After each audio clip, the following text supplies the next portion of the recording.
Micah-Schmelzer. He is an artist living and working in Portland, Oregon. And what brought you to Portland?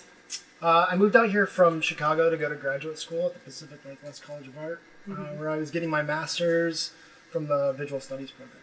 Nice. What drew you to that program?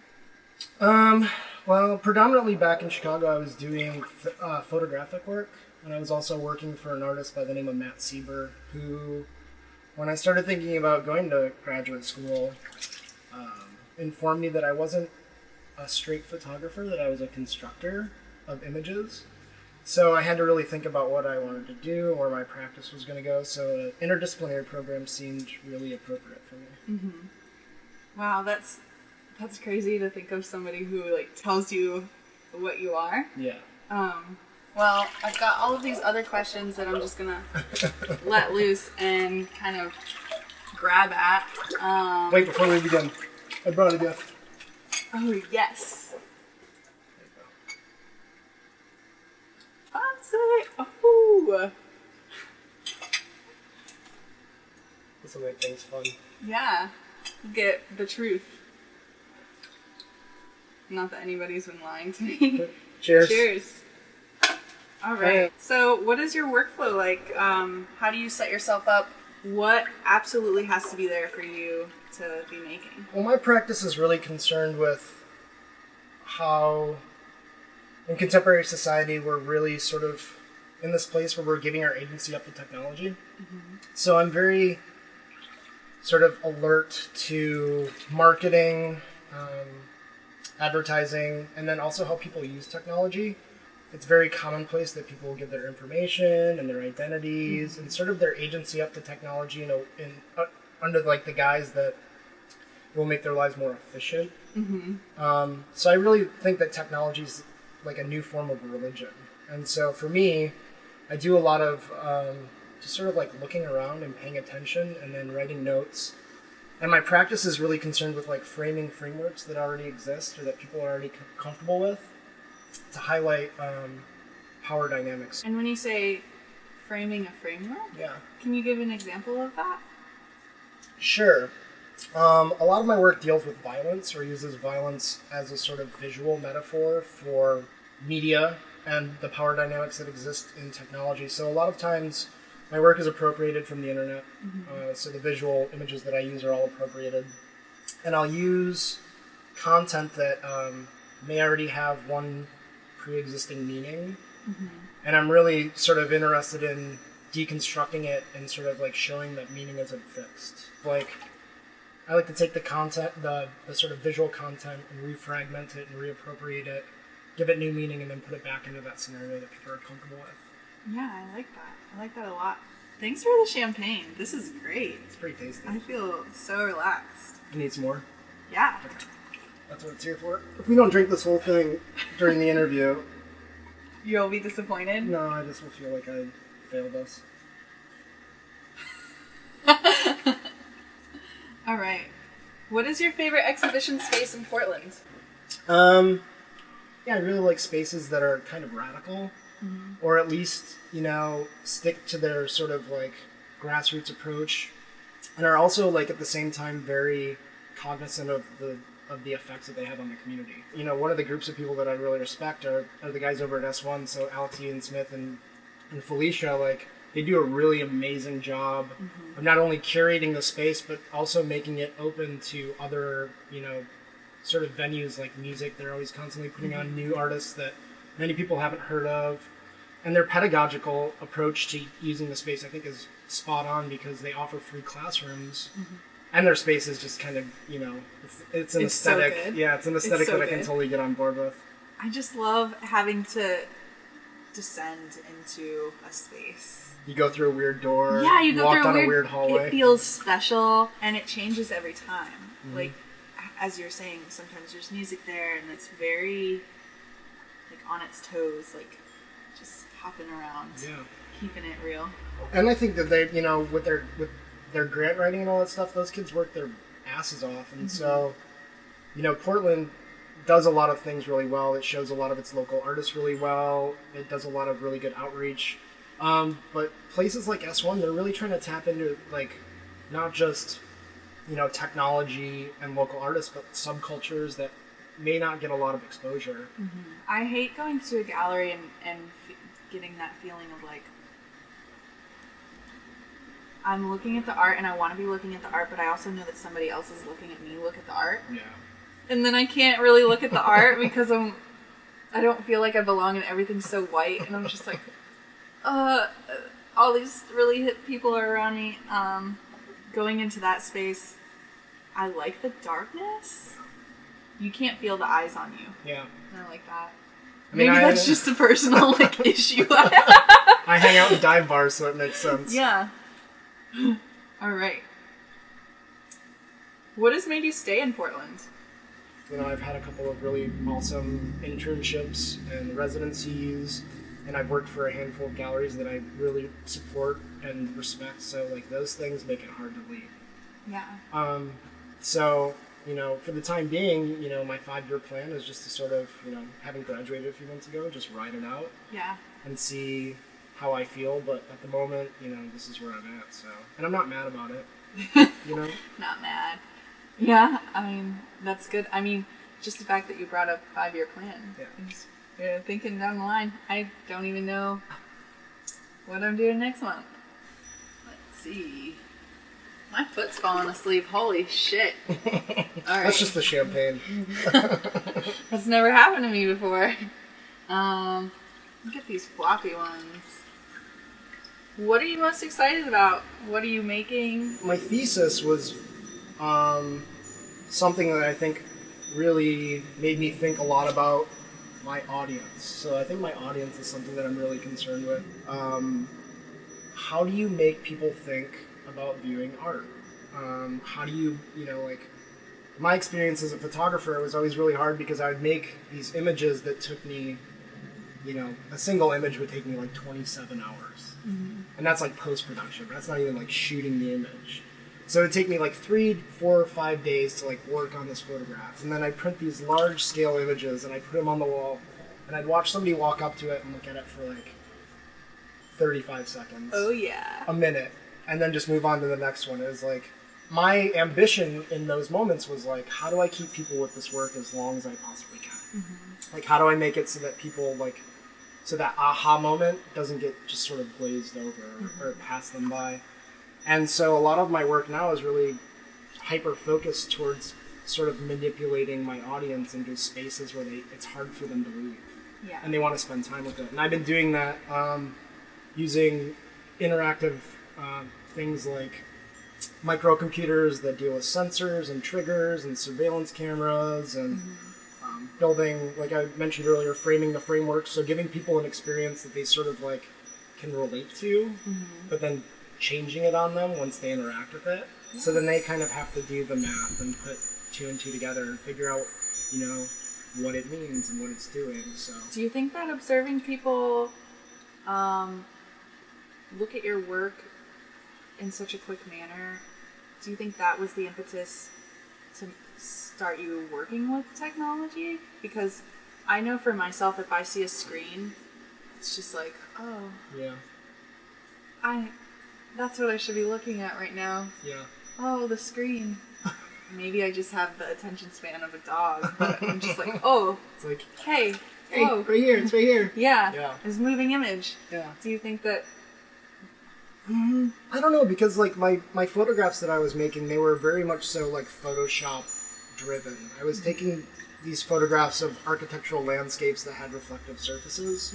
So tall skyscrapers. I shot in Chicago, Milwaukee, Indianapolis, New York.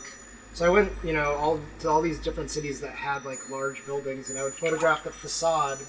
And if it had a reflective surface, I would take it into Photoshop and I would deconstruct it so that the building itself disappeared, but all of those reflective images still existed.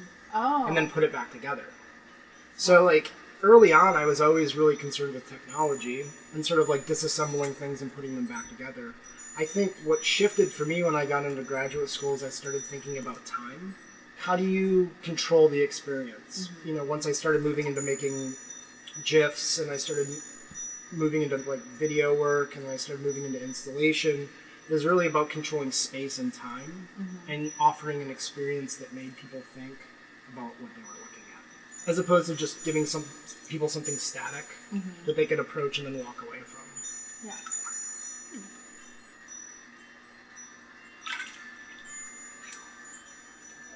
I like falling asleep now too. Yeah, it's rough. It's that champagne.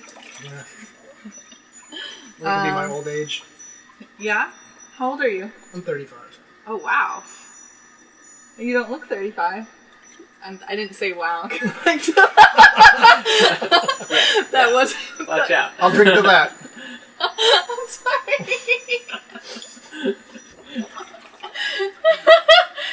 You look very young. Thank you. I'll take that as a compliment.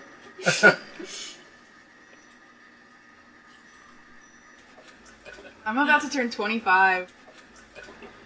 That's amazing. Okay. So, is there a specific work you've made in the last 5 years that you felt like it was like a turning point or a new touchstone or raised the bar? Sure. I think that happened early on in graduate school because I came in with all these ideas that I was going to make like these super sort of like conceptual photographs that used... I was building these boxes that had two-way mirrors and I was putting things in them. And then from there I started working with horror films. And then that sort of just changed everything. What brought in the horror films? I was going through a breakup at the time and I felt completely disheveled and angry and I felt like I didn't have any control over anything. So then I started, like thinking about like the anger that I was experiencing and like what that meant, and then I started looking at like transgressive art, and then I started looking at like violence, and then I was like, what are some of the most violent movies that have ever been produced? And as I'd watch them, I would notate every time that I felt like I couldn't look at the screen. And then when I got to the end of a film, I'd take those moments and I'd watch it again. And if I had the same sort of visceral reaction to those moments, I'd give it another check mark. I would cut those scenes out of those movies and I would actually like start working with them. And so it was really hard for me because I was watching these things like Salo, which is like 100 and I think the actual translation is 180 Days of Sodom, which is like a really hard movie to watch. It's like pretty grotesque, and I was watching Cannibal Holocaust, and so I started working with all these really horrible movies, which, I mean, they have like cult followings because they're so like transgressive and abject, but for me, I think that was the turning point because now I deal mostly with real violence, but I think that was the starting point. I can't watch horror. No? Yeah, no. But it's funny that you're shifting to real violence. Yeah. How do you source that? I pull most of my stuff off of YouTube. When I was younger, I used to always look at a website called eFucked. You ever heard of eFucked? No. eFucked was this sort of like Tumblr blog of just like the most depraved things on the internet. There was, I can't remember the subreddit, but I was... Our Space Dicks? No. That was pretty fucked up. There was... Kids, if you've never seen Our Space Dicks, don't look at it. Oh, it's just the what the fuck one. Oh yeah, what the fuck? There was a time, it was, we were on the precipice of thesis, and there was a time when I would just troll that. Yeah. And like... Did you ever look at Not Safe for Life? No. There's Not Safe for Work, which is like mostly nudity. Sexy times. But Not Safe for Life is like just gnarly things you should never look at because they'll ruin your brain. I mean, I've watched GIFs of people like losing their arms. How is that okay? There's also one that's called, I think it's called Our Real Life Deaths. And that's a pretty gnarly one too. You get to a point in time where you're like curious. Sure. That's what my work's about. Or maybe it's you're desensitized. It's cool if I smoke in here. Yeah. What has changed in your practice since attending grad school? We kind of touched on this. A little bit. Well, I'm back to working in restaurants because you gotta make money. What kind of restaurant? I work at a restaurant, which I won't name, but it's downtown. It's what they call market driven. everything comes from a farm. Oh, okay. Farm to table. Yeah. Okay. And, you know, what has changed? I'm talking to more people about doing collaborative stuff. Mm-hmm. The people that I know are really smart, and like how to be as impactful as I possibly can with my creative process. Mm-hmm. Let's see. I think you're hoarding all the questions. I don't think I have any of them. Oh, they're all in the corner over here. Should I ask myself a question? You can pick one and I'll ask you. Ooh, I love this one. This is my favorite. Sure. Complete this sentence. If you like blank, then you will like my work. If you like questioning the world around you, or... Yeah, if you like questioning the world around you, you'll like my work. That's a good one. I was going to elaborate, but then it just got too complicated. All right. In your work that I've seen lately, there are often several channels of video playing simultaneously. Can you speak to the reasoning behind that? Sure. I think that plays into framing the framework. Mm-hmm. You know, it's weird because in my studio, which is in my apartment right now, I have 3 computers. Yeah. 2 of which have 3 monitors. And it's, you know, when I'm on my cell phone, I'm constantly moving between looking at my email or checking social media or... You respond to email so well. I'm like so Johnny well. on the spot. I don't know, were you like that before grad school? I'm from the Midwest, so my work ethic is that of like, if shit's gonna get done, it's gonna, like, you gotta be on top of it. Okay. So, like, that's just, I mean, I blame my father for it, because he always taught me that if you're on time, you're late. Yeah. And if you're 15 minutes early, you're on time. Yeah. So that's just sort of like how I've always thought of things. Yeah. If anybody ever needs to email micah-schmelzer, he will get back to you probably within the hour. And then you'll feel bad because you'll take a day or two and you're just behind. I don't hold people to the same standards that I uphold. Oh, okay. It's not... That's really good of you. Yeah, I mean, it's not like... It's just a person... Like, a lot of times when things get put on the back burner, they get forgotten about. Yeah. And so, for me, it's like, if I sort of like slack, then I forget about things. So I'm trying to figure out. But, that being said, sometimes I do forget that. So if you email me and I don't email you back immediately, like, I'm sorry. It's not personal.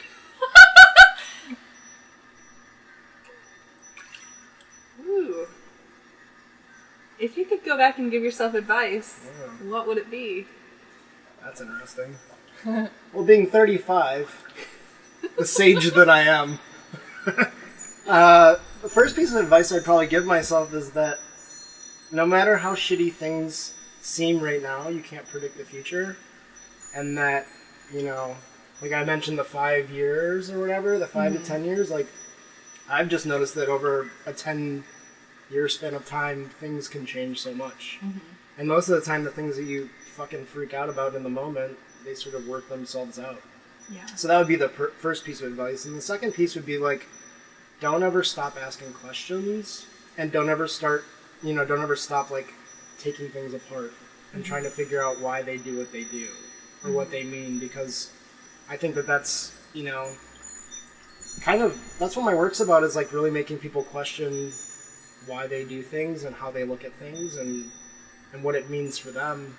And I think that that's the most important thing that we can do, because if we become complacent and just sort of like let things be what they are, then we are essentially part of the system that's controlling us, and we don't have the authority or the agency that we actually have. We just sort of give it away. We're just the users. Just the users.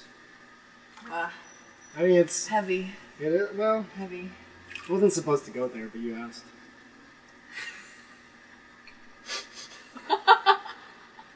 All right. How would you define your aesthetic?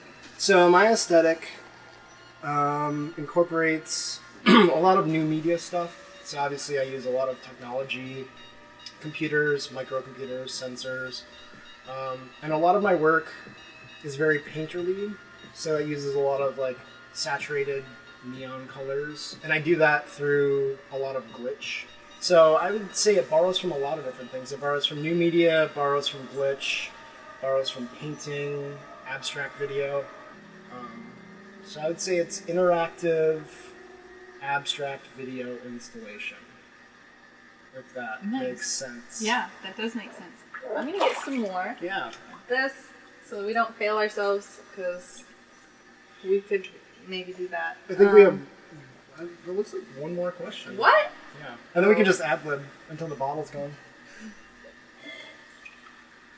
Woohoo. Oh, you're natural. How do you feel about the earthquake? I'm more worried about the North Pole and Alaska and all that.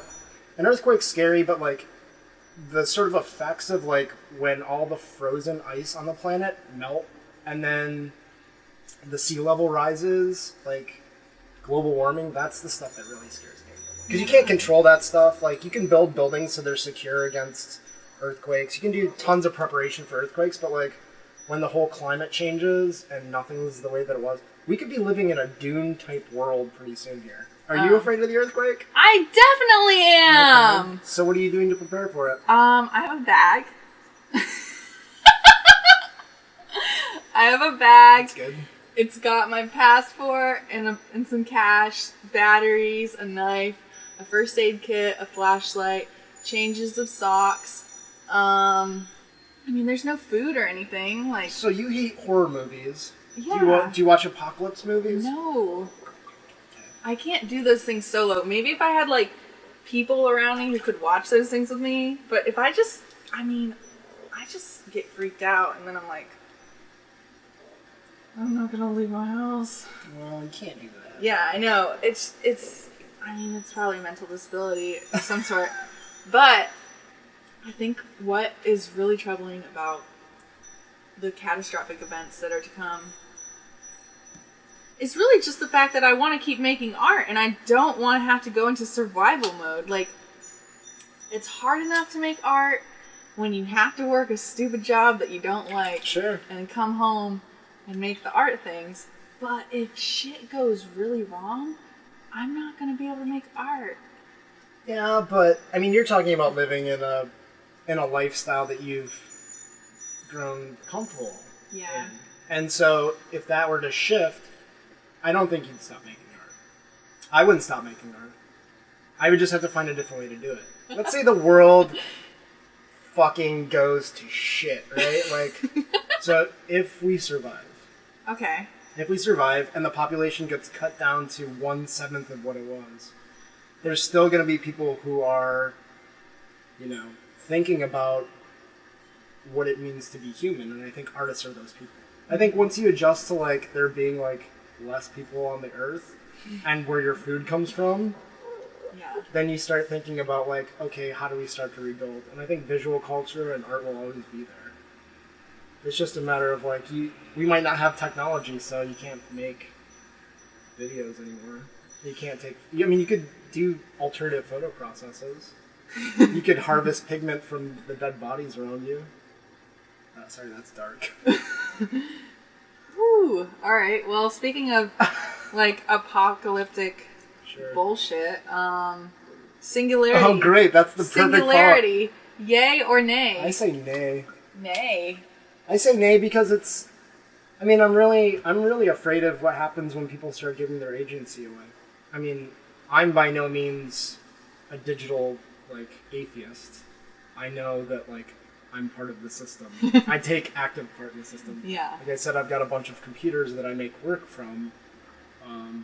But that also makes me more conscious of the fact that I'm part of that system. Mm-hmm. And I think that the risk of singularity is that, a lot of the really brilliant minds are saying that we need to be very careful, because where we start to give our agency away under the sort of mind frame that it's going to make our lives better and easier, we're giving it to something that can potentially, or has the potential of, like, Eradicating us? or yeah, becoming more efficient and dangerous. Once you take humans out of that and you start automating it and you start teaching this is so Terminator. You start teaching the machines, like how to take over those roles and those functions, you're talking about singularity. And you're talking about human error being taken out of it and making things more efficient. And then singularity becomes a problem because once that sort of thing is bigger than you, that kill switch might not work. Yeah. So I say nay. All right. How do you feel about drones? Are we done? No. It depends. Drones in what context? Giving us our stuff. And also, I mean, yeah, I'd love to hear about bombing drones. Oh. You didn't save anything? You wanna... Zoop. I think that drones are weird and they're interesting because they're not, like, they still require people to operate them. If that goes away, that's when it becomes dangerous. Like, if you don't need people piloting them and you don't need people, like, operating them, I think that's a big sort of, like, uh-oh moment. Would you have a drone? I don't know what I would use it for. What about you? Do you want a drone? I mean, if I can just have a drone, maybe. What would you do with it? I don't know. That's the problem with my art practice. Yeah. What I like to do in my practice is surround myself with people who know how to do the things that I don't know how to do. Sure. So I'd probably call up Chris Freeman and be like, hey, do you know about drones? And he'd be like, I don't know, no, but... I can YouTube it. You can... And then he'd send me a link and I'd be like, It's a lot of reading. Yeah, and then he would help me eventually, I think. We've digressed.